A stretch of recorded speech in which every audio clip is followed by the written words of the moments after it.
Hi team, how deep do your roots go? How deep do your foundations lie? Growing up, one of the vivid memories I have was of mum and dad's garden, their veggie patch. So my parents and my family all come from Croatia. I was born here, so I'm an Aussie trapped in a European man's body with an impossible surname to pronounce. It's Krenjake, by the way, or Krenjaic if you want to be really authentic about it. And one of the great memories I have was this amazing produce that mum and dad's garden would put on our plates every lunch, every dinner during the right season. And mum had this knack of just looking at a bit of soil with a seed in it and suddenly it would just sprout and flower. And today we pay premium prices for organic food, but back then every day was a real treat for us as a family. And years ago, I had the opportunity to visit my relatives in Croatia and learn firsthand about some of the customs and cultural influences that I saw growing up. And when I visited my mum's brother, he had this amazing walnut tree on his property.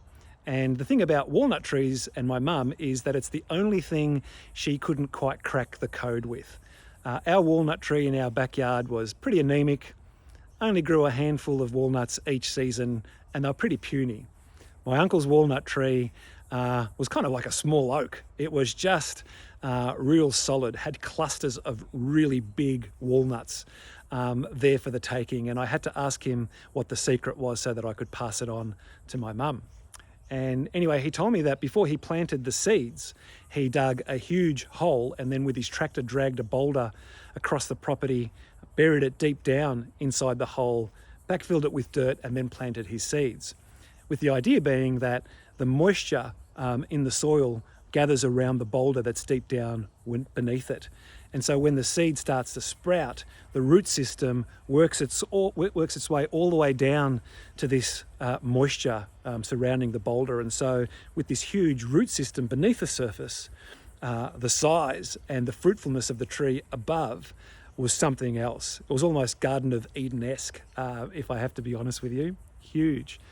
And it made me wonder, well, what kinds of root systems and foundations that do people have that account for the success and the fruit that they produce in their lives? Now, I'm not using the word success because what does success mean? It means money for one person and it means a peaceful family home for another person. It can mean a whole range of different things. But when we think about the fruit that people produce, it could be in their character, it could be in what they've accomplished in business, it could be how they show up as leaders, it could be the kind of expertise they apply to a single speciality in their life. What is it? What are the deep roots and the foundations that sit behind those people that separates them from everybody else, that makes them a cut above the rest?